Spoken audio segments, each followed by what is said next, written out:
So I see everybody is joining us. It is now 6 o'clock on October the 28th.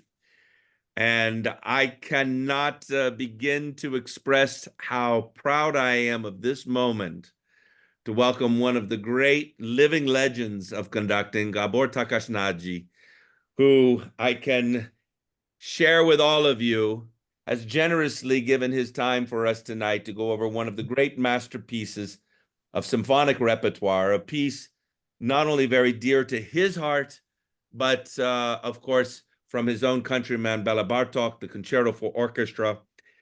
Ladies and gentlemen, let me introduce you, if you don't already know him from Verbier and from elsewhere around the world, or from his many recordings, we have Maestro Gábor Takács-Nagy, the artistic director of the Manchester Camerata and the Verbier Festival Chamber Orchestra. He's the first guest conductor of the Budapest Festival Orchestra and the artistic partner of the St. Paul Chamber Orchestra in the US.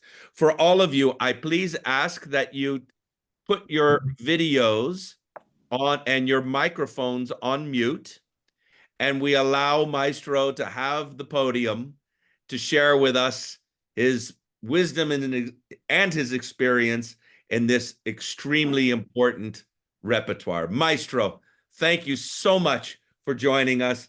The podium is yours. Thank you. Thank you, John, and good evening or good morning, or I don't know where are you around the world.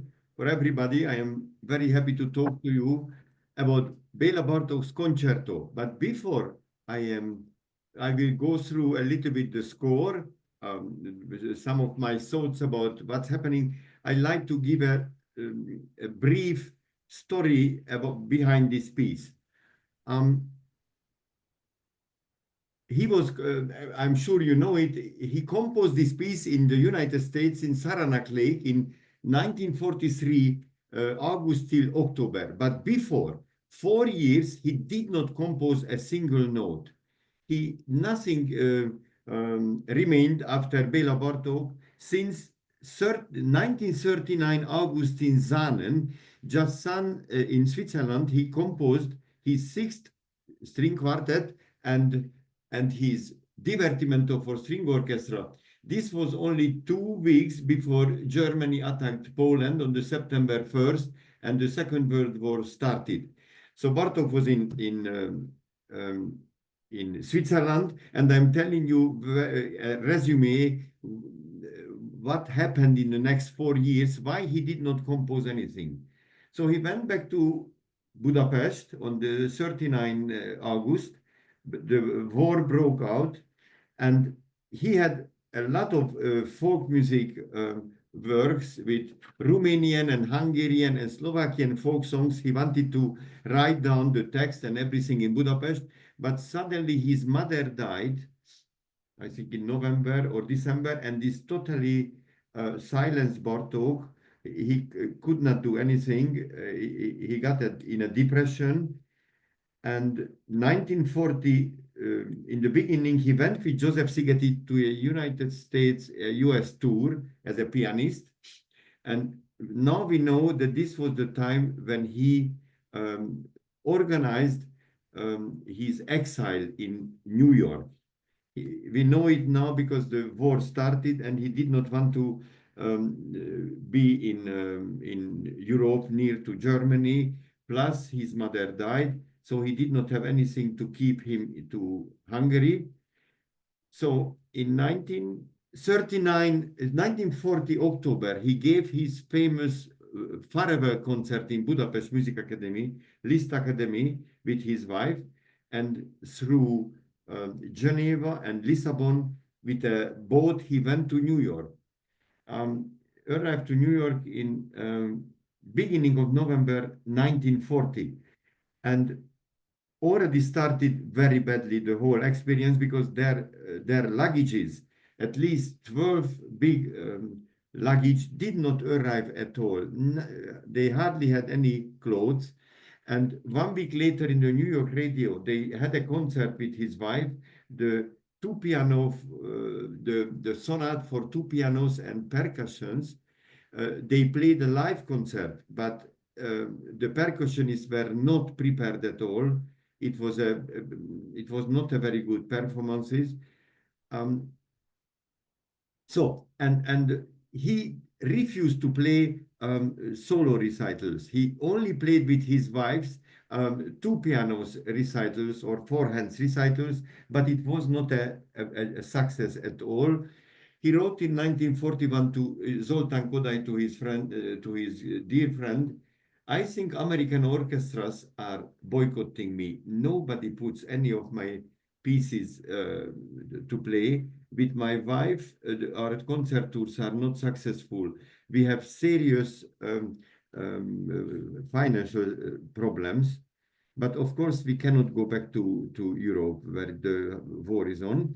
And 1942 spring, mysteriously, fevers attacked. High fevers went up in the evenings.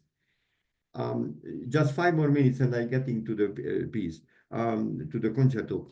And high fever attacked him in the evenings. Now we know that it was leukemia with which he died, unfortunately, tragically, in 1945 September. So still 3.5 years remained in his life, but he did not know what is this fevers. So it's also depression attacked him. His son, 21-year-old Peter Bartók, was not with him, and not with him and his wife. So he did not write anything. Boosey and Hawkes wrote to him letters. Please, Mr. Bartók, we talked about in 1939 already about a symphony ballet, which you was saying that you will do it. Could you do something? Or if you cannot do it, could you please do something like Bach Brandenburg concertos, 15 minutes pieces for string orchestras, if you're using folk motifs, and it's not too difficult to play and easy to listen, it will be a big success in the United States. But he wrote back, neither ballet symphony, neither the concerto, Brandenburg kind of concertos, cannot do because I don't have any wish to compose. Most probably I will never compose a single note. And now coming, which is not very well known. Everybody knows, or most of us knows, that Koussevitzky, the great conductor, the Koussevitzky Foundation, ordered this concerto from him. But the person behind this Koussevitzky letter to Bartók, the source of Koussevitzky's interest was a letter by Joseph Szigeti. I will read this 4th sentence by Joseph Szigeti, the great Hungarian violinist, April 8, 1943, to Koussevitzky. I wonder if you matter, you have heard about Bartók's severe and dangerous illness. This mysterious and gradual breakdown has not only physical but psychological causes, of course, and we, his friends, are trying to feed him with some good news which has a visibly salutary effect on him. For instance, the impending publication of his book, the recent broadcasting of his violin rhapsodies, and so on. If you should decide to give his music for strings and celesta the performance that only you and your Boston Orchestra can give of such an exquisite tonal texture, that would be not only a great artistic deed, but also an act of healing. Please pardon me, Mr. Koussevitzky, for making these suggestions to you. I know I am not entitled to it, but I also know of the innumerable acts in your artistic life by which you have injected into despairing artists new courage, and the will to live and create. Thank you in advance. Most sincerely, Joseph Szigeti. So it's not very well known and just very interesting. I am in Geneva now, and this letter is here in the possession of the granddaughter of Joseph Szigeti, who is a great lady who is still alive. and she has a lot of letters, and I even read this letter, the original one. Anyway, and now it's 3 weeks later, the Koussevitzky Music Foundation, actually, Serge Kouusevitsky writes to Mr. Bartók, to Béla Bartók, the following letter. So this is the invitation to compose the concerto. Dear Mr. Bartók, it gives me great pleasure to inform you that the Koussevitzky Music Foundation has authorized a grant to you of $1,000 it's 1944, of course, it's a huge money, $1,000 to be offered to you with the understanding that you will write a composition for orchestra. In connection with such grants, the foundation requests that the composition be dedicated to the memory of Natalie Koussevitzky, and that the manuscript, after it is no longer needed for publication purposes, be deposited with the foundation. This grant will be payable as follows: $500 on receipt of your acceptance of the award, and $500 upon the completion when you finishing of the manuscript. I look forward to an opportunity to talk this matter over with you in the near future. With best wishes, sincerely yours, Serge Kouusevitsky. So this is May 4th, and it's very interesting. Bartók first wanted a piece with orchestra and choir, voices and orchestra and voices, but Koussevitzky was saying, Mr. Bartók, please do only an orchestra piece. And and Bartók had also other things. He could not start the composition till August 15th. That had only 3 months after he got the Koussevitzky letter, because in the same time he had to finish for the Columbia University a Yugoslav folk song material, 75 folk songs, organizing and writing text on it, and Bartók was a big expert in it. And by the way, John, I'm sure many of our friends who are watching it, they would be interested. Bartók found in one of the Serbian folk songs the origin of Beethoven's Pastoral Symphony beginning. This is a Serbian folk song which Bartók found in 1943 in United States in the incredible archives. And also he found Haydn's last London Symphony, so-called London Symphony's finale. This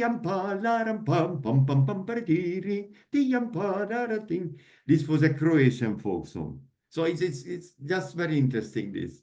And the Balkans are still important to every one of us, even today. Of course. So, okay, this is a brief story. So Bartók wrote this piece, composed this piece within 55 days. After 4 years, did not do any composition. Probably it was just came out from his soul and mind, with an elemental force, from August 15th of August till 8th of October. But the world premiere was only more than 1 year later, 1944, December 1, in Boston. With Koussevitzky conducted Friday afternoon, 2:30, a concert, Mozart Idomeneo Overture, Frank D minor Symphony, and second half was Bartók Concerto's first performance. And I will get back to what I am saying now, a very important information, probably you know it and many of our friends know, that thanks God that there is a recording, it still exists, with Koussevitzky, not the world premiere on the 1st of December 1944, but the third performance, December 30, 1944. So there is a full recording. We can buy it on CD, and it's very important because Bartók worked with Kouusevitsky. Bartók was at the rehearsals. 2 or 3 days he sat through, and Koussevitzky writes that they talk through tempis, articulations, phrasings. So it's very, very important to know that this is actually the Koussevitzky recording. And Bartók writes to a friend after the performance that the performance was brilliant. I loved very much. And also a very interesting thing, which I have yes. A friend of him went into his, because I'm putting into my score. You have to look at my score. My score, it looks like this. You cannot see. I'm coloring everything, but not only coloring, but in the beginning, all kinds of letters I'm putting in. And a Hungarian friend of him went to him, Béla, are you happy with the performance? And Bartók told him, yes, it went very well. It went very well. And his friend asking, and what would you like to do now? And Bartók very uncharacteristically was saying, let's drink 1 liter of red wine now. So, I mean, it's just an interesting anecdote. And that's an anecdote I very much like, knowing that everybody knows how much I appreciate wine. Yes, but Bartók had only 1 photo in his life when he was with a red wine, a glass of red wine in Paul Zacher's Basel home after the Music for Strings and Celesta world premiere in Basel, the only one. And now, before getting into, I don't want to also forget, just 3 minutes. I am also very, very, how can I say, Bartók music is very near to me, of course, not only because I'm Hungarian, not only because I'm speaking the language, but my very first musical memory is when I was 4 years old around, and my great-grandmother, who was, my mother's family is coming from a kind of peasants origin, Hungarian peasants origin family, very clever, intelligent people, but peasants origin. And she was singing for me, to me, Hungarian folk songs. So Hungarian folk songs is in my, somewhere, my earliest memory of musical memory. And this piece will be full of not real Hungarian folk musics, but a kind of melodies which anyway was in Bartók's blood, because he collected thousands of Hungarian, Slovakian, Romanian, and other Serb, Horvat, Croatian folk songs. So my great-grandmother gave me this first musical memory. And in 1981, when I was playing in the Takács String Quartet, we studied in 1981 from January till end of April with Zoltán Székely, all 6 Bartók string quartets in Canada, Banff Center, and Zoltán Székely was Bartók's friend. He got, in 1939, the big violin concerto from Bartók. They played together. And when he was teaching us many, many lessons, unforgettable lessons, he was looking the score and he was saying, oh, boys, wait for a second. What Béla wanted here? For him, it was Béla. So it was, imagine how lucky I am with fate that I could study Bartók's music with his friend. They played together. And one thing is, it's very interesting. I like to ask a doctor once. I never did it, but I like to. Bartók writes to a friend, it's unbelievable, during these 55 days of works, I hardly had any fever. So the leukemia attacks on him was stopped by the creative force. You know, I mean, but it's and even his wife is writing is unbelievable. Béla doesn't have any fever. And unfortunately, we know now that as soon as he finished the composition, 1 week later again started or even going up to 40 Celsius evenings, the fevers. So it's an unbelievably touching, emotional thing this to know. And now, why is it called concerto, this 5 movement piece? Bartók writes, Bartók writes in the 1st of December 1944 world premiere concerts brochure, I mean for the public,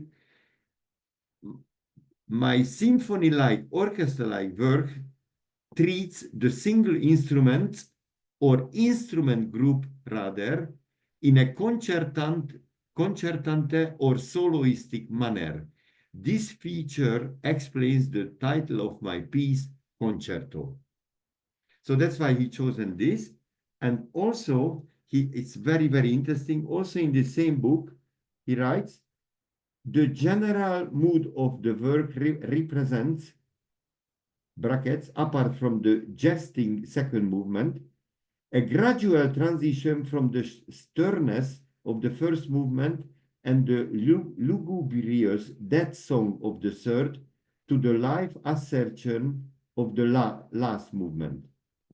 By the way, I hope you can understand my Hungarian English because it's a little bit strange. You know, we tata, always the accent, titin, tatam, Gábor, Takács, Budapest, Bartók, Kodály.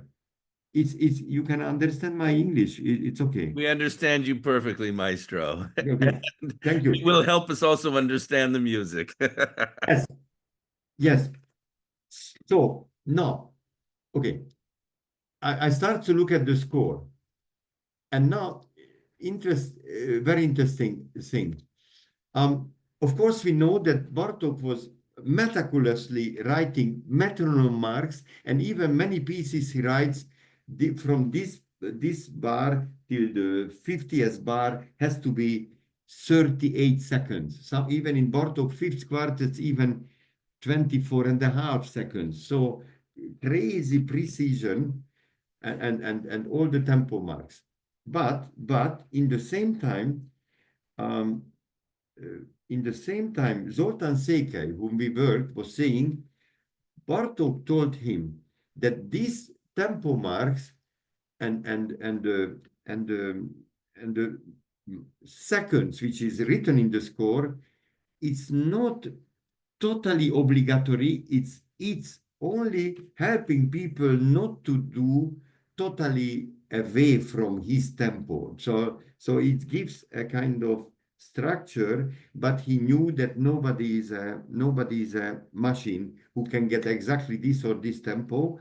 And Zoltán Székely told us, boys, when you play the Bartók quartets, of course, try to play what he writes, but if you feel a little bit differently, a tiny bit differently, the atmosphere and through your personality, some of the pulsation marks, it's a little bit too fast or too slow, you can, but the relations has to be right.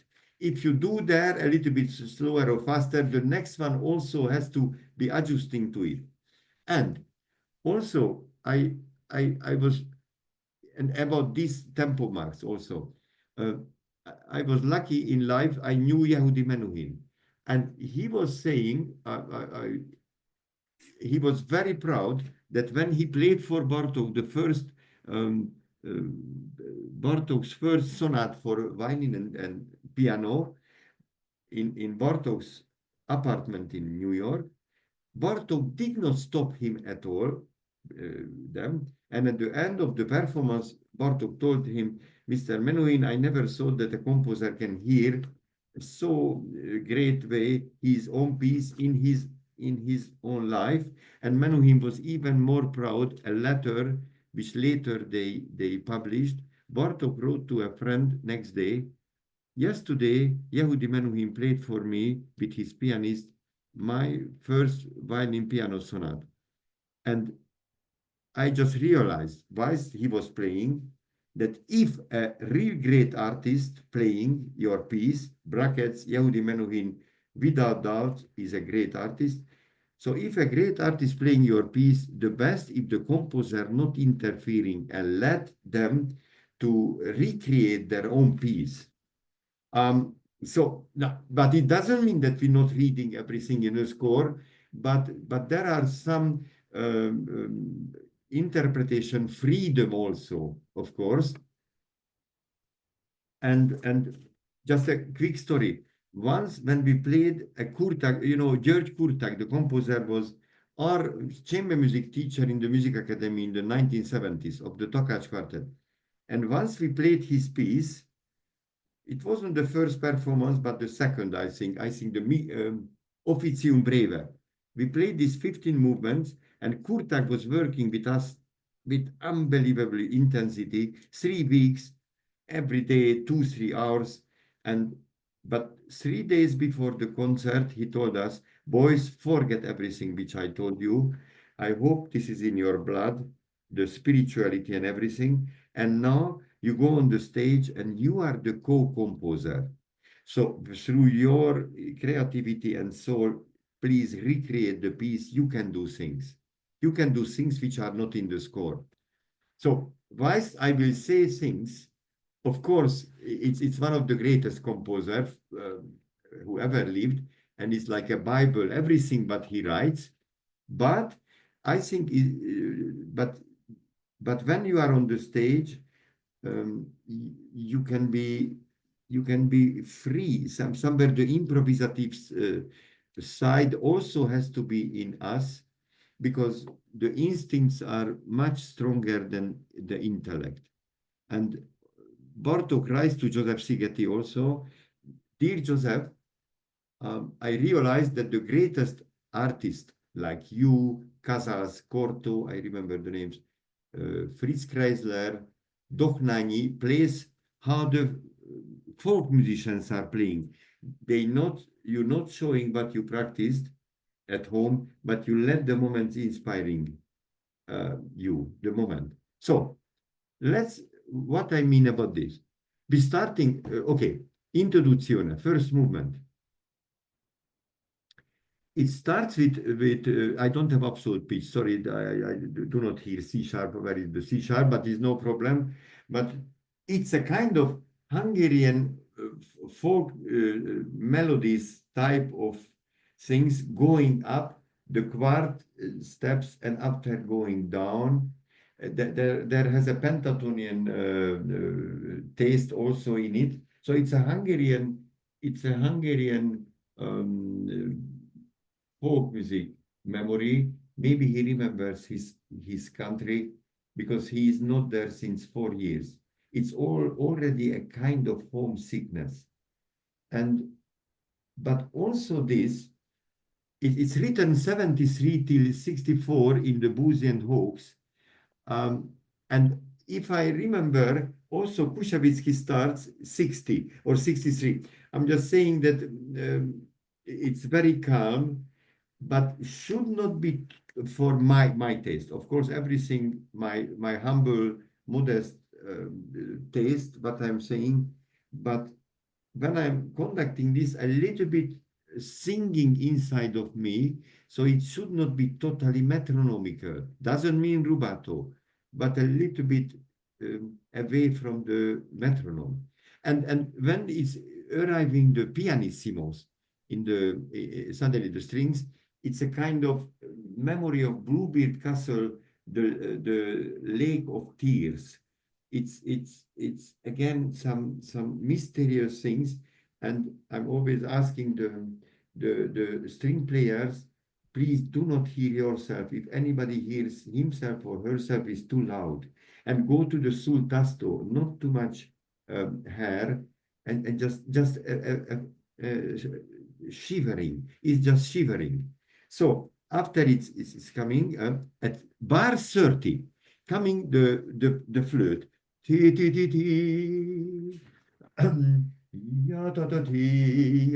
And this one, again, because it's again a kind of folk music reminiscence, a memory, and also the Hungarian words for my dear mother.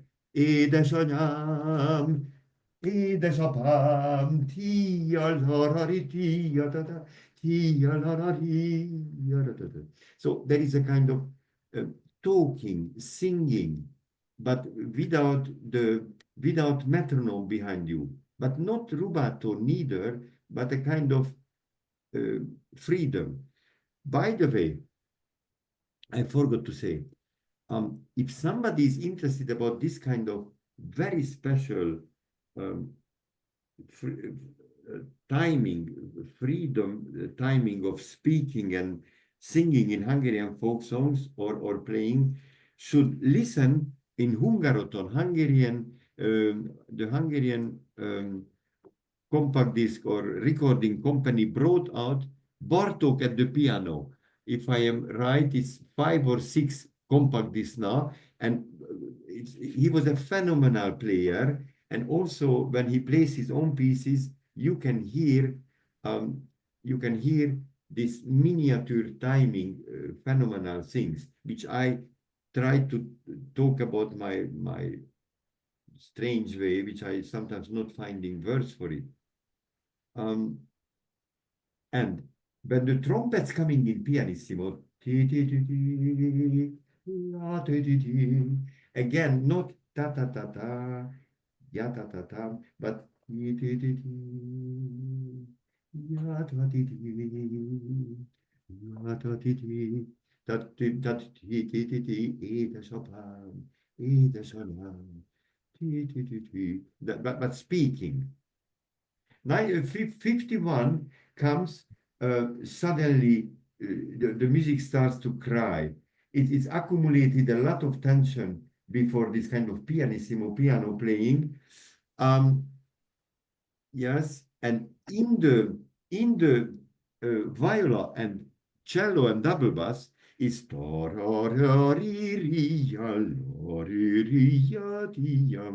I'm always asking if I'm conducting this orchestra players, please a kind of Kazarsian speaking legato, which is not not but a kind of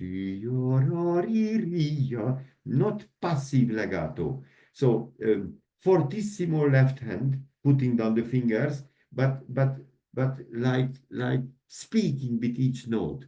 Zoltán Székely also told us when he played the second violin piano sonata with Bartók, Bartók many times stopped him and was asking him, Zoltán, please don't be a violinist.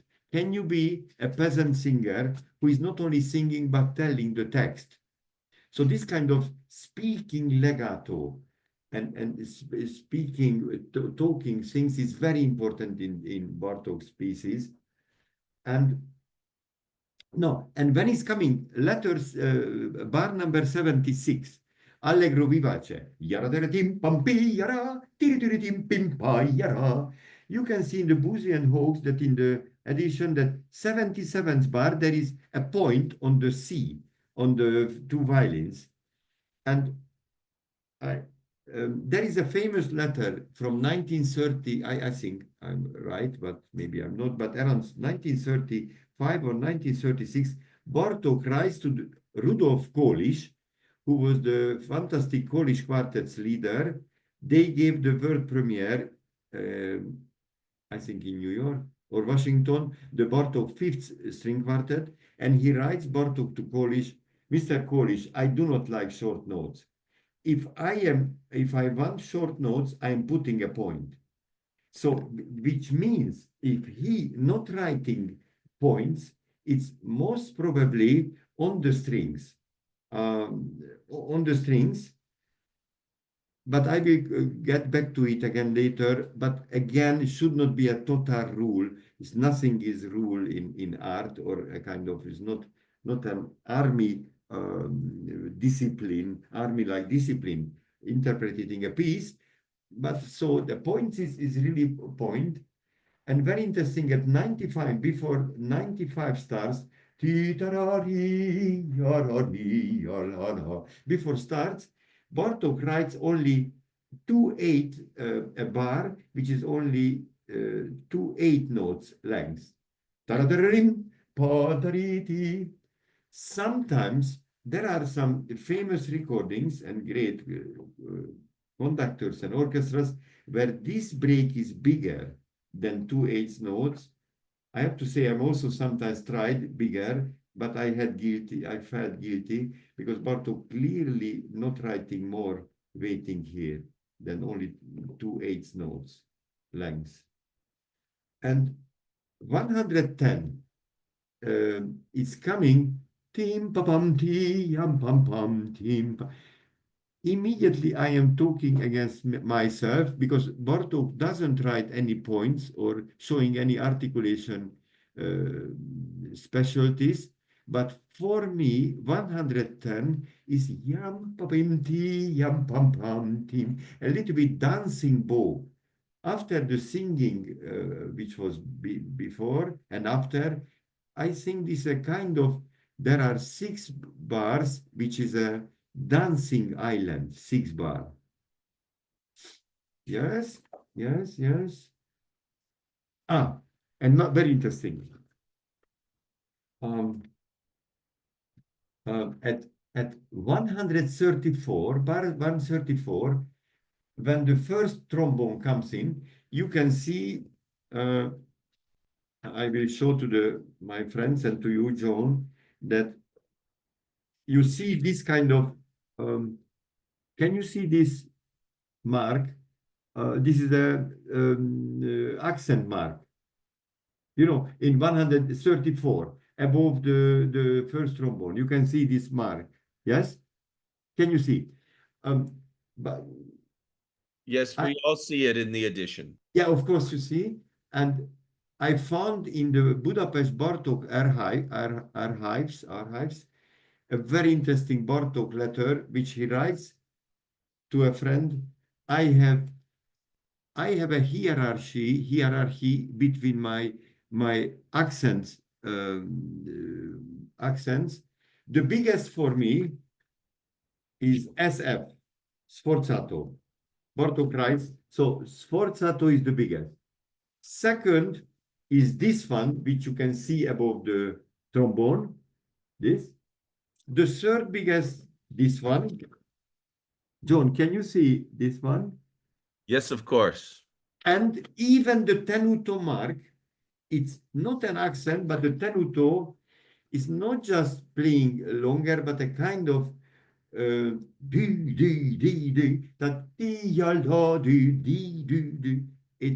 it's a kind of folk musicians kind of use of bow style, a kind of dancing, but a kind of banana gesture. So not down, up, but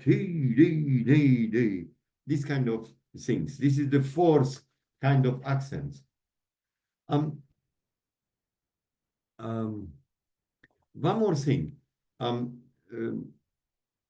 This piece, of course, all of us know it, is full with extreme emotions, unbelievably emotional, spiritual piece. And obviously, there are a lot of emotions. There are a lot of colors. And I was very lucky to study violin a little bit with the great violinist Nathan Milstein. And Milstein was saying, and I think maybe it's interesting for my colleagues if probably many of you know it, but I just modestly telling, I'm always asking orchestras, please make a lot of combination between speed, weight, and the contact point. Milstein was saying we can get thousands of different colors with the different kind of, combination of what kind of bow speed, how much you going into the strings, and how far you are from the bridge, or how much you playing on the sul tasto, plus which bow place we are playing. So for instance, 149, obviously, when the oboe starts, sorry, I don't have absolute pitch. Sorry for who has and is suffering from my singing. The violins and the cellos accompanying the winds. I mean, here is the oboe solo. Pam, pam, pam, pam, bim, bim, bim. It's written piano, but it should be a kind of piano which is a loud pianissimo, not a soft mezzo forte. For this is very good a very tiny bow around the under the middle but tiny bow, but the articulation has to be clear.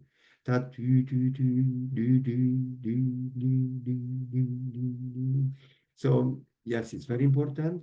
I'm just looking what he writes.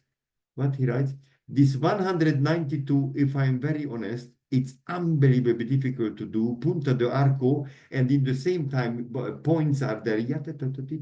The first one in second violin, I mean, it's possible, but only for the really the greatest orchestras can do it. The best players, it's very difficult to do it. And wait, what I am writing here? What I am writing? Just going into just some important things. Oh, yes. You can see before 231, he writes only a small comma. Yes. That before 230, at the end of 230, John, is there a tiny comma? Because it's so much I wrote in my music that I hardly can see anything. But is there anything, a tiny break or not? I'm asking you. I don't. There's at not 231. I don't actually. No, actually is nothing there. There's not a comma in the score. Not a comma in the score. Of course, we need a little. We need a tiny breathing or something. But again, It's been traditionally done by most conductors and orchestras. Most conductors, of course, which is great because we need we have to be breathing. Otherwise, music has to breathe. But yeah, I have a question. Exactly there. 230. The phrase is finishing tararim. Yeah, this finishing there, and in F, the violins are beginning the other phrase. Yes. So how will you do that? Because one must be finished, and then the other will begin. So how can you manage that? With a tiny articulation. Tiam paradirim, tiam paradirim. That a little tiam pam. That not okay, but neither immediately. A kind of yes. I remember once. Okay, I'm not talking too much because we have a limited time. Okay, I have a weakness of talking too much. Yes, and later, but please, madam, ask me any questions on when it's starting 248, the second one starts it's coming also, it's a Hungarian, from a Hungarian folk song type, and the to the real accent on the first bar, 248.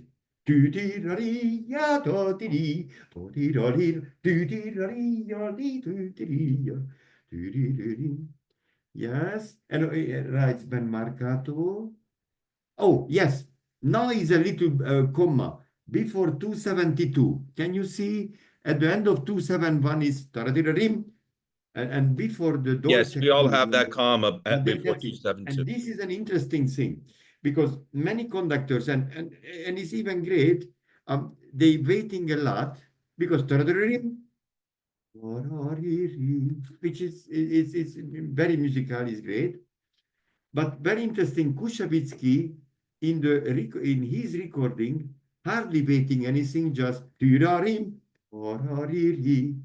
maybe Bartók told him that if I want a bigger weighting, I'm writing the pause or some general pause or something. It doesn't mean that we cannot wait. Sorry. So of course we can wait because it's natural. But it's just interesting that Koussevitzky not hardly waiting, just the tiny things, and it could be Bartók himself. But we never know it. We never do this because, yes.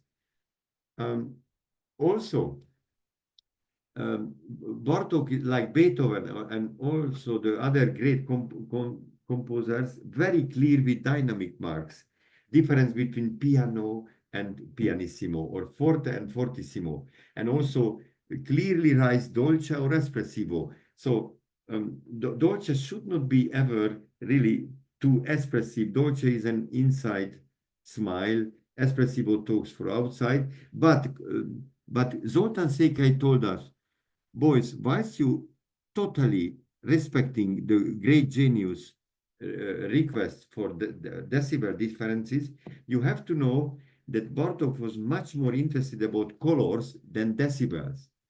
Because there are famous letters by Bartók who writes that when I was collecting Hungarian folk songs, I could write down everything, the text, the written, the melodies. When I went back to Budapest from the phonograph, I could write down, but one thing is impossible to write in a score, the human color, the colors. So sometimes I'm telling the players 272, it's talk to your daughter or send a message to your great grandmother who is not anymore here. Just it's for you. I never forget you. So sometimes I think it's important to move the soul of the performer, not just saying pianissimo and melody and dolce, but some human touching his or her soul. But of course, you know it, John, and of course all of our friends know it, but Bartók was so emotional behind his very strange, enigmatic kind of poker face behaving. May I ask a question? Yes. Especially in this tranquillo pa-dee-da-dee-da, do you allow the players to sort of breathe in between the motives? That is more like a singing melody, or do you ask them really to play out the quarter point, not the quarter note? Very good question. Very good question. My experience, I would tell them breathe when you feel natural. But it's not there is not a rule here that you cannot hear or hear breathing. It should be again like talking to somebody and singing. So no rules there. But very good question. Thank you for the question. And what else?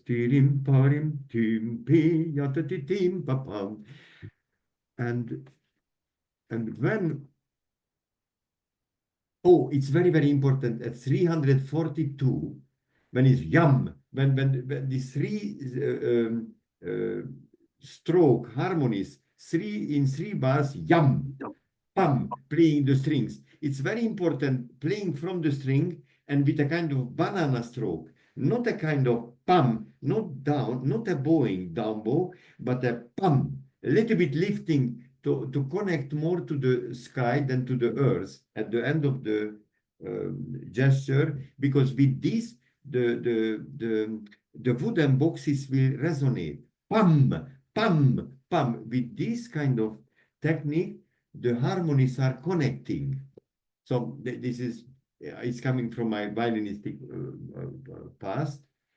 And by the way, also it's very interesting when with our quartet we won in 1979 Portsmouth International String Quartet competition, and Yehudi Menuhin was the president of the jury. After we met him and he was saying, boys, you are talented, blah, blah, blah, very talented, and but you have to know one thing: if you want to go higher level in music making, please do not play bowings, not down, up. Everything must be a gesture, not a bowing. You are either dancing or singing, and rather gestures than down or up. So it's a very interesting from this great man to hear this. When it's starting 354, the trombones, pi pa la ta ta tim pa pi ti ya ri. I think a kind of natural bell-like diminuendo, pa da, so not ti di da da di da di, doesn't have to keep the sonority constant. It doesn't mean diminuendos, but a kind of bell ringing. Ti-ya, pa-pa-pim, pa-pam, tim, pa-pam. And as I'm singing, not ya-ta-ti-ti, ta-ta, not ya-pa-pi-pim, pa-pa, ya-pa-pi-pim, pa-pa, la-ta-ti-tim, pa-pa. A micro freedom, which is still not making anarchy between them. So, yes. Again, very interesting. 396, this small comma. Pam, pam, pim, pim. It's again, should not be too much, because otherwise it will be just that yum pam pam pim, just a micro things for my taste. Yes, I'm just looking at things.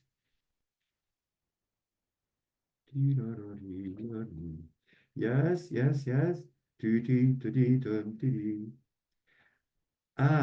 This is Maestro. What about at 438, the way the harp plays those notes?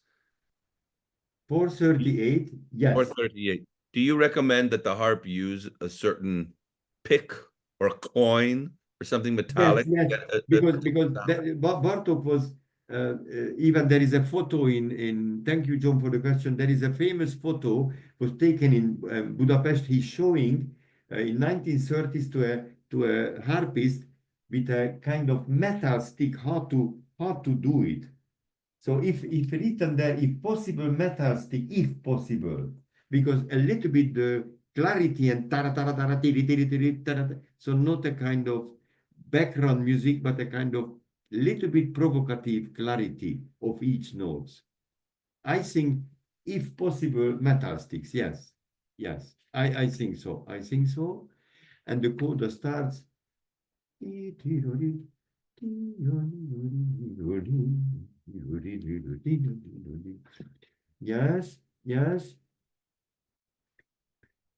Of course, he's not writing dynamic marks, really, but from 495, when you can see the winds, the wood winds on the top, I'm always asking them to do, don't start fortissimo, but a kind of mezzo fortissimo. Always a kind of Luna Park effect. So, also the strings from 494, a little micro diminuendo and crescendos, with which it's more human and speaking and breathing type of playing. I think so. I'm asking this kind of little micro dynamics, diminuendo, crescendos.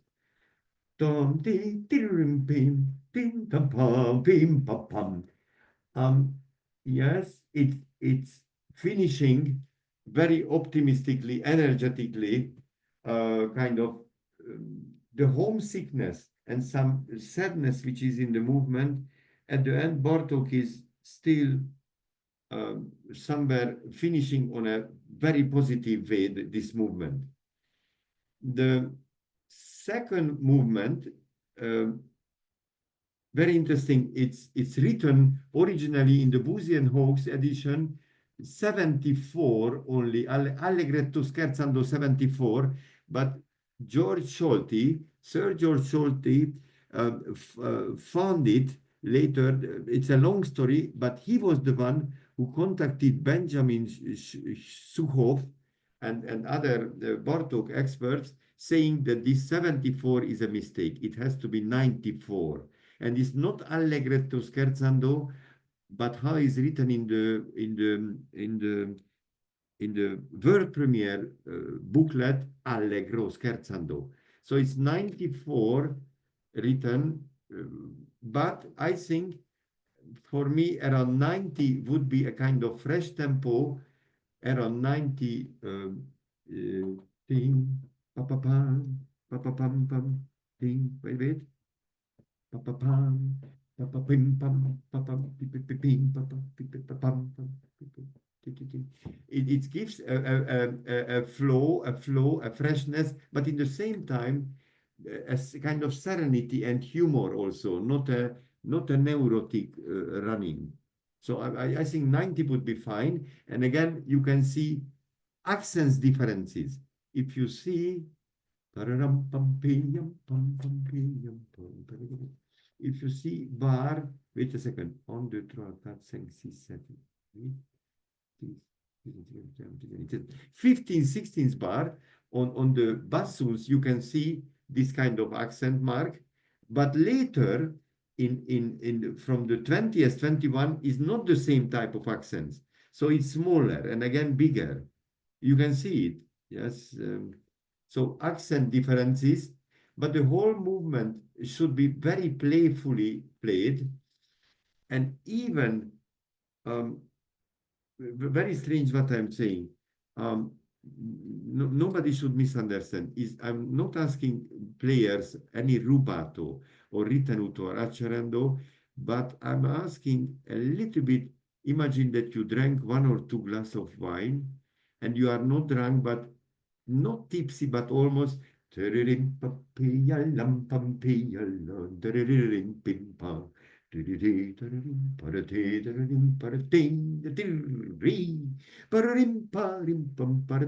not totally rigidly metronomic, but neither rubato. So it's just these micro things, you know. I had a doctor friend who was a famous doctor in Budapest. He was saying in hospital that the human heart is not beating ever metronomically, and the heart is a little bit away from metronomic. And in hospitals, if a patient who has heart problem, if the heart starts to beat metronomically, the nurses are running because this is problem. I mean, this is always this kind of my relatives, my cousins saying about this story. It's reminding me of this. But of course it's metronomical, but human metronome, not machine metronomical.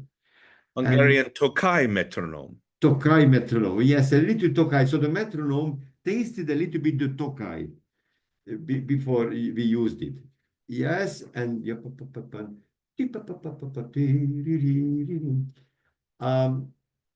also when it's coming the 50s, 3, 4, 5, 6, 7, 57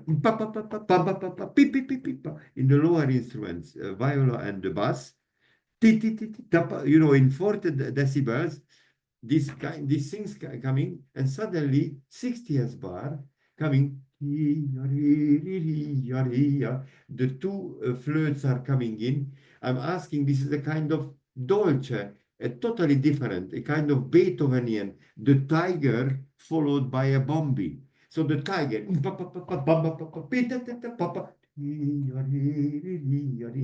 this very fast changing of mood and character, which is also typical of Hungarian character. I mean, we can change very, very fast moods and characters. From the 70th bar, yum, pum, pim, pum. I asking the first and second one in always abbo, wum, pum, pim, pum, to make it leggero. It's also Zoltán Székely asked many times, and Sándor Vég, who worked with us, was the kind of up. It's many times is welcome for inspiring players to play leggero. And when misterioso coming, pianissimo, this super tasto, you know, 87th bar, this I'm asking a kind of French style sul tasto, because French players are brilliant with, of course, they're using, of course, in Debussy, Ravel, and French pieces, this tasto playing, more speed than weight, and on the tasto, and not too much hair, and just hardly hearing yourself. But when the glissando is written for second violin and the violas, it's also Zoltán Székely was telling us, Bartók always asked him if he writes glissando, starts the glissando immediately as soon as the note is written. So it's not but immediately in the first milliseconds, immediately starting the glissandos. It's just an interesting thing. 123, when this, I think, or 25 or 123, when this choral starts, the trumpets and the trombones and tuba, I think is a kind of, suddenly we are in a church. He needed a kind of contrast after this couples of instruments. You know, it's della coppi, gioco della coppi. So the players in couples playing, but now suddenly from a church the choral is sang, but time to time, but from outside is still coming into the church somewhere, the outside lives, humor and rhythm. It's a kind of, this kind of picture I always feel when I am conducting this. From 159, Bartók not writing any rubatos or anything. It's nothing written in the score. But now, again, I have to talk about Zoltán Székely, who played the Ravel sonate for Ravel, and he knew Kodály, he knew Stravinsky, he played for Schönberg, and I asked him, Mr. Székely, how do you remember when you played for the great masters, composers? And he was saying, Gábor, is very interesting. They were more liberating than the many teachers in schools, because when I asked them, Mr. Ravel or Mr. Bartók or Stravinsky or Kodály, can I make an extra tiny ritenuto, accerando, or this in my interpretation? These great composers always told me, of course, you are the interpreter. Now, of course, you have to have good taste and you have to have the spirituality of the piece. But I think Bartók wouldn't have been angry what I am doing here. I'm a little bit forwarding 149 when the flutes, oboes are talking to each other. I'm making a micro accerando 160, 161, 162, but in 163 and 4, just before the bassoon comes with the melody, a tiny hesitation. And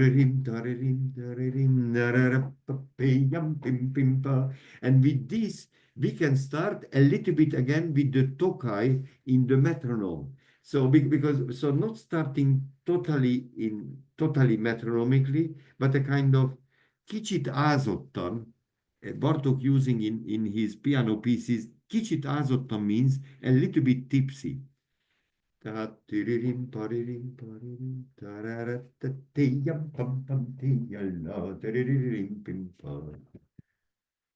And staccato is very interesting. 165, very important, and the third bassoon has to play. It's almost a kind of laughing in the background. Short. Okay, fine. And what I written here, just this again. Oh, 210. When I 210, again when the viola and the bass is bringing this, I'm reminding sometimes players that Casals had a very interesting article once, Pablo Casals, who's saying the sforzato, the secret of sforzato, that after sforzato the next notes are going diminuendo. So so you have a more sparks on the sforzato if these notes after making micro diminuendos. Of course, he did not write Bartók, but for sure Bartók would nod on this. I feel he would nod. Yes. Yes, 228. When it's written for violins and second violins, mezzo forte, this when trumpets playing, pum, ya pa pa pim pum pi. I'm always asking the players playing speed mezzo forte, not weight. So not a kind of slow bow and deeply in the string, but above the string and full bow, because this kind of technique is never covering other instruments. I learned also this in the string quartet playing. And very interesting that it's just a tiny thing, but in 245, 245, the harp has forte written. So it's clearly Bartók wants the harp coming in, because the other instruments has pianissimo or piano. So it's very important the harp is really playing solistically here. And at the very end, what I wrote, but the whole thing has to be játékos, playful, even the 248.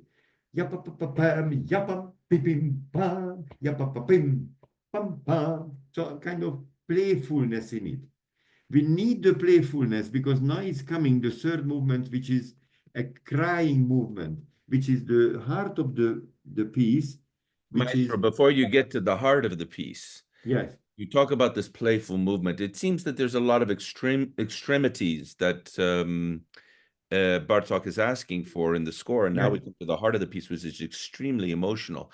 Yes. One of the questions that one of our colleagues has asked is, in general, is Hungarian character more of an extreme expression, or is it more equal?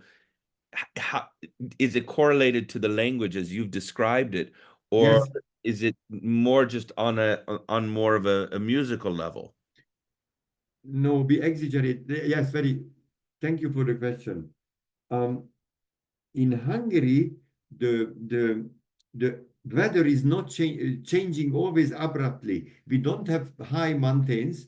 One day it can be -2, next day +20. It's also the Hungarian mood is like this. For instance, my wife is English born. She is British, and you know the English say if an English person has a terrible headache, they saying I feel funny or it's not my day. But if a Hungarian has a headache, we saying I am dying. Everything is exaggerated. So.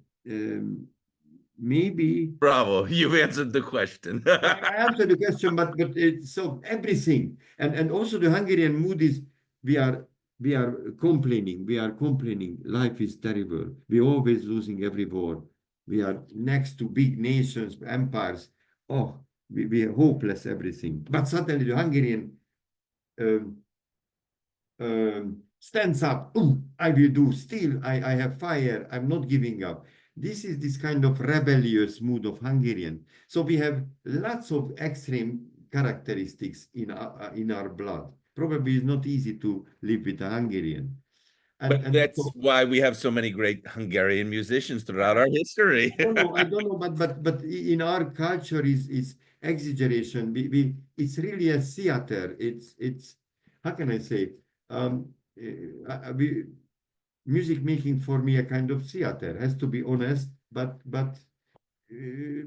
touching soul. So to being a Hungarian is maybe easier to do this many extreme characters. Doesn't mean, I did not say that if somebody not Hungarian born cannot be a great Bartók interpreter. No, it would be stupid. But being Hungarian helps.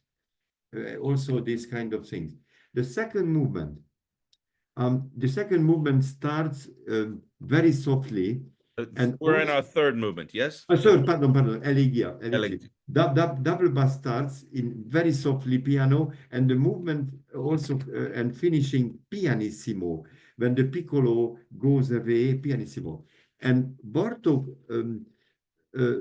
told to his son, Peter Bartók, my dear son, there is a letter, if I'm starting a piece, a movement very softly and finishing very softly, it's a kind of representing our life.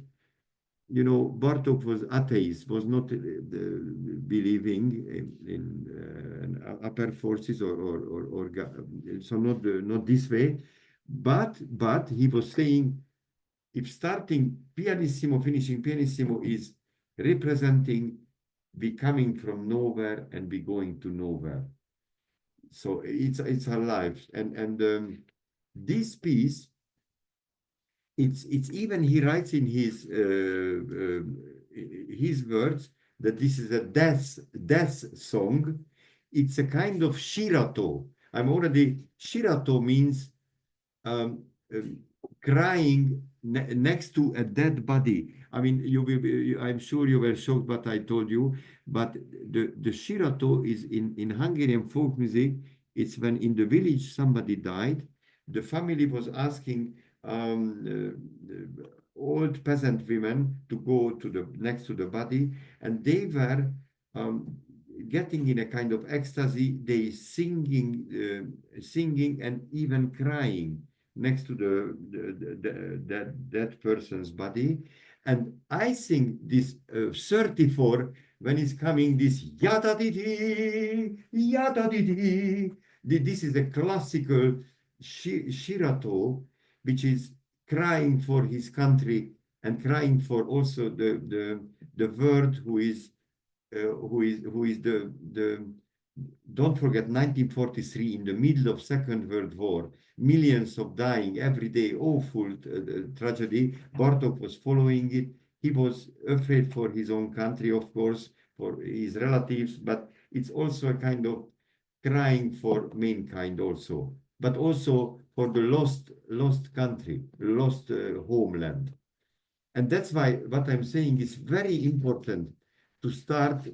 It's maybe banal what I'm saying. Very important, the pianissimo, the very low dynamics in the beginning of the piece, and even 922 is pianissimo, clearly not piano. Okay, 29 piano, but again pianissimo from 30 in the strings, and because it's very important, the explosion of crying 34 yata-di-di, and not yet fortissimo neither. It's forte, but it has to be a shocking contrast here. And very important, it's only forte, and yes, forte, and the real climax will be 93.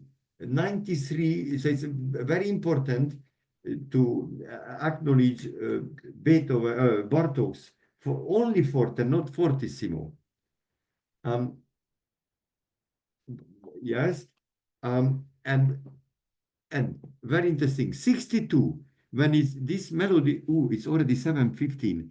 I have to be a little bit. John, I'm a little bit too much talking, but we are all fascinated by this, Maestro. Feel free to go at your pace, but yes, we do need to keep an eye on the time.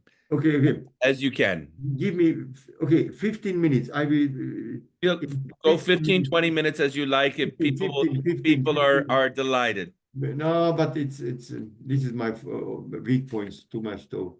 I mean, from the 62, bar 62, molto espressivo legato, but he writes in the top molto rubato. Now he writes molto rubato, and this is ti ti ti ti ti ti la ti. It's exactly my sweet mother, my sweet father. It's exactly the words of my mother, my father. Ti ti ti ti ti yallati, ti ti ti ti ti yallati. That many recordings are ti ti ti ti ti ta ta ti, quite equal notes. But I think for the Hungarian soul and Bartók's soul, it's ti ta ti ti ti yallati, ti ti ti ti ti ta lati. So also in the winds, I think should be like this. because he writes molto rubato. If this great man writes molto rubato, it's really molto rubato. Yes, I'm just looking. Yes, it's very, very difficult. This for first and second violin, of course, the 93. It's a famous things on the G strings, high up. Yes, pochissimo allargando, but if I'm honest, the pochissimo allargando can be a little bit bigger than pochissimo because otherwise it's extremely difficult to play these all down bows in the bar 98. But very important, should not be very short. Neither tat tat tit tat tim tum tim tim tim pa. So not too short, neither the down bows. And yes, piano semplice, yes, pianissimo. This is the but it's again a lot of Bluebeard Castle atmosphere from bars 106. It's again this mysterioso atmosphere of Bluebeard Castle. And when I talked to Peter Bartók on the phone, unfortunately I never met him. He lived in Homosassa, Florida, but 20 years ago, I had some conversation in the telephone. His Hungarian was brilliant. He was saying, one of my father's favorite piece ever was Bluebeard Castle. Always talked about, he was very proud of it. Horse movement, intermezzo interrotto. It's a, there is a very interesting story.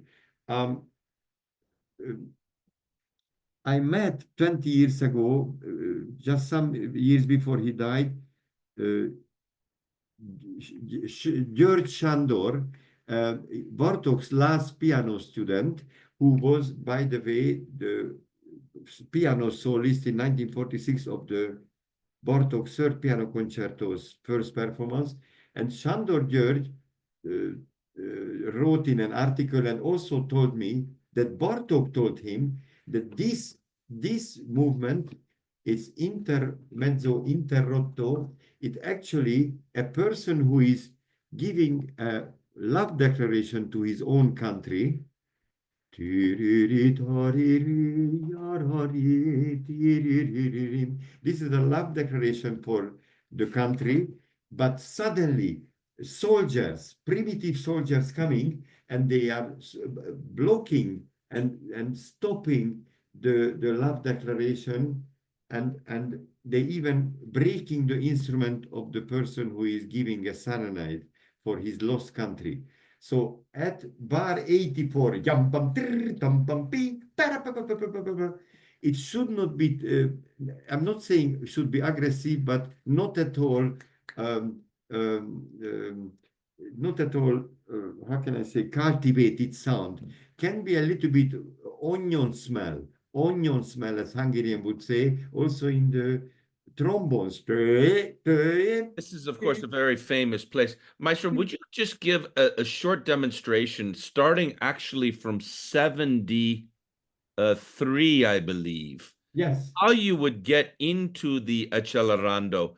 Are you in a 3 pattern going into 4 pattern?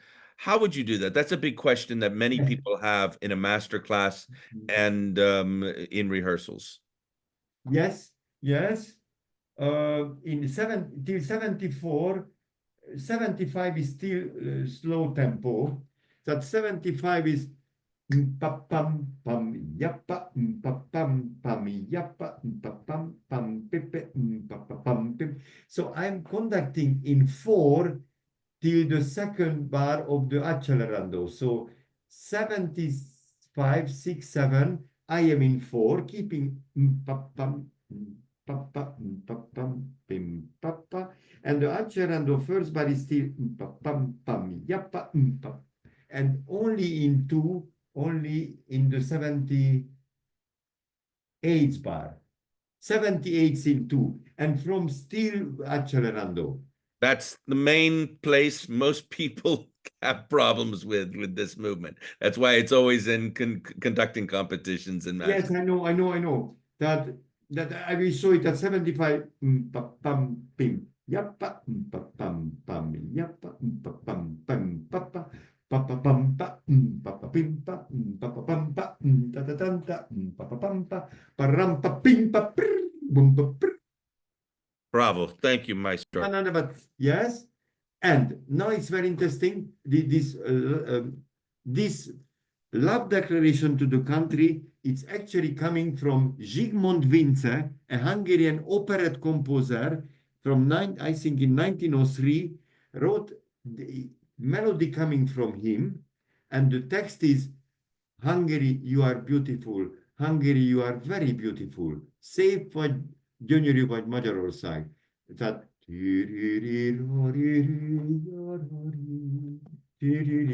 he writes quite a fast metronome mark 106, but he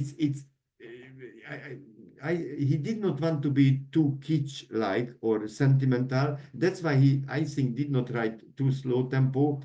I feel a little bit slower, but he is the big genius. I'm just a small person, but I cannot imagine with 106 myself. But sorry to say it. Yes. So this is it. Again, the glissandos 113 immediately start the glissando.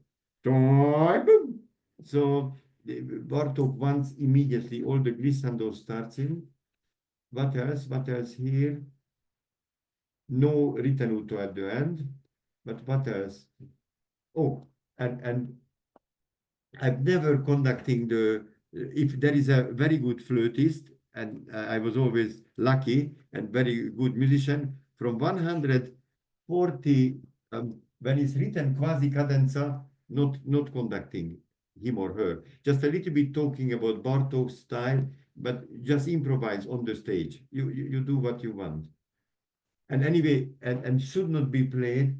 143 at the end is written quintola, triola, and duola, but it's a ritenuto. I'm always saying it, just play a natural ritenuto.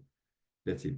Last movement, it's very interesting. The last movement it's Bartók even writes with his words. It's yes for life, and it's a kind of, you will be surprised, John, I'm talking about Tchaikovsky 4th Symphony, but it's the same. Tchaikovsky writes about about von Meck, to the lady who was his big message, that if you feel in life lost and you don't find happiness in anything, go to the village and look at it. Simple people, how much they can be happy with life, and they dancing and feel it, that life is still beautiful. The last movement, a typical Bartókian folk dance cavalcade. It's coming from folk music. So many things, folk music memories for me. The tempo marks, if I may say something, uncharacteristically a little bit on slow side. Bartók always writes quite fast tempos. He writes 146 the fastest. I think Koussevitzky also goes over a little bit around 152 or something. 152. Yes.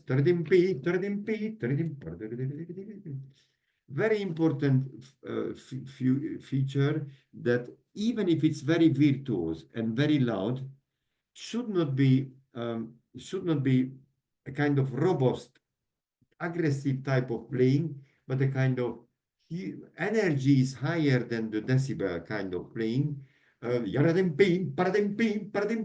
So still the conductor should not be too hard with the muscles, because we know, of course, we know that the conductor's muscle tone can influence the player's muscle tone. And when I first conducted this piece, and I went in the last movement, I still remember I was nervous, and my muscles were a little bit too tight. The sound was immediately, was a little bit aggressive, but in the same time not how can I say, the rhythms, was not clear. Articulation was bad. Again, 88 bar. What is the time? Okay, I'm looking. 88 bar is not points. You can see this is typical on the string. Before 81 is written clearly points. What else? What else? What else? You will ask at the very end. Wait, wait. Yes. Yes. Yes, many times things there are.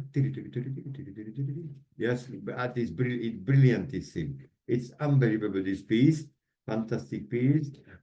Very important, the bass from 201. Yappa pim pim pa pam pa pim tin tin tin tin tin. It should not be. It has to be very big clarity of the sound. That's why it's a Hungarian dance. Yappa pim tin pam pa pam. Joe, can I show you something? Can I show? I can. There he is. No, but no. I learned Hungarian dance, Hungarian folk dance when I was in elementary school, and we making love.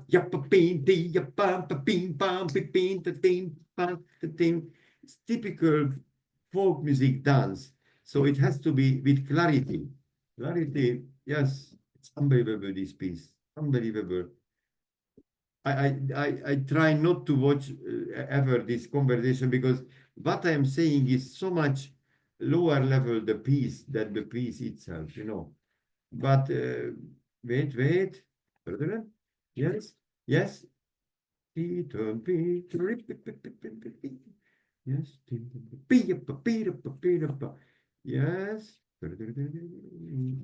How about the tranquillo when we arrive? It's a ask me question, because I'm a little 161 bit... arriving into that tranquillo. It's always a bit tricky, and then getting back to the accelerando, back to that tempo. Yes.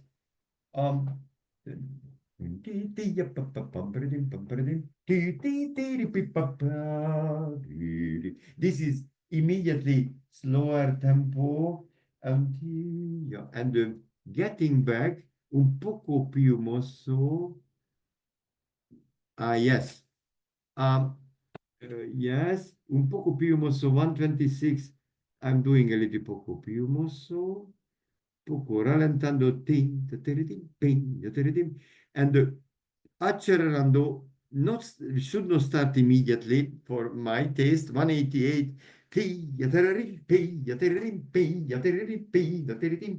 a little bit under tempo, and gradually faster and faster. But be careful, 196, only mezzo forte. He is very clear. Very clear, not conducting too loud too early, because after is coming a huge climax. So yes. What else? Yes, tim pom. 256, un poco meno mosso. This kind of oriental kind of music is coming. 122 he writes, but there is I think Koussevitzky also does it. 265, suddenly poco più mosso. Pim pam pam. There could be micro faster 265 than before was. And also very important, tim pam pam, not too short. Tim pam pi, not tika pi. Yes. And the famous coda. Yes, when the coda starts, yes, I am very, I'm 482. I'm starting 4 bars. I am conducting in 2. And from the sul ponticello, when the first one second one comes in 1, because the first 4 bars it's more safe if the cello. So the 4 bar is 1 2 1 2 1 2. After is in 1. After is in 1. After 1. Here is misterioso, but yes. Very important, keeping down the tempo. Okay, yes. what else? Rim, ti, pa, and lo stesso tempo ma pesante, tiny bit under slower than before. But there is one thing which there is a tradition, and 573 also I think Koussevitzky does it. It's suddenly più mosso.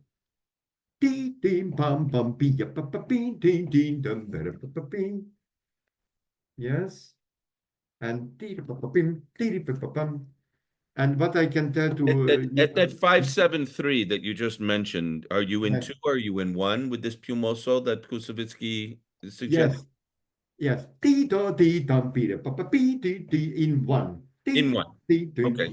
So that answers the question of some of our colleagues. Some people Yes. do it in two, some people do it in No, one. no, in one. Yeah. In I one. think the most important thing we need to understand now is about the ending. Which ending, one and why? The Koussevitzky did the original ending was 600, only 606 bars. But he asked Bartók 3 months later, please write a little bit longer ending. And here there is a ritenuto and I'm still in one. Wait a second. I don't want to tell stupid things. That ritenuto.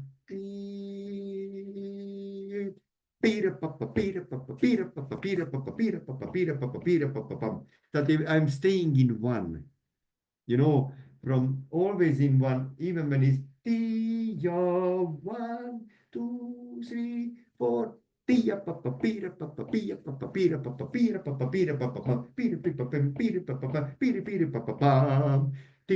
pim, 1, 2, 3, 1. So I'm sure many things because it's a shorter time, so many things we could have talked. So now maybe, Maestro, what we need to do is have a CMO masterclass with orchestra, and maybe plenty of time to share with all of our colleagues.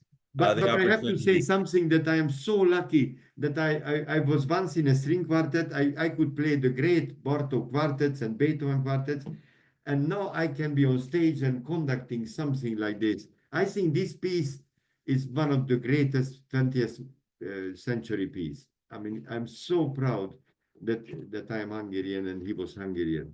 And we are so proud that you've shared your wisdom, your experience, and your incredible insight into this work. Many people have asked about the source material, the references you've made, these letters from Szigeti, your great-grandmother's folk melody. This is the key to understanding the nature of this music. Having someone like you with your own personal, cultural, and historical experience with Bartók's music to be able to share it with all of us is undeniably and unforgettably important. And we thank you immensely for your time and your generosity. Thank you for all of you to listening me, and thank you, John, for inviting me to this program. Of course, the video will be made. It's for you to share for all of your students as well. And we hope to see you very, very soon. Thank you, Maestro. Thank you very much. Thank you, John. Time. All best for all of you. Maestro. Bye-bye. Bye-bye. Bye-bye. Thank you. Bye-bye. Thank you. Thank you all very much. Yes. Bye-bye. I'm asking Valentina to switch it off.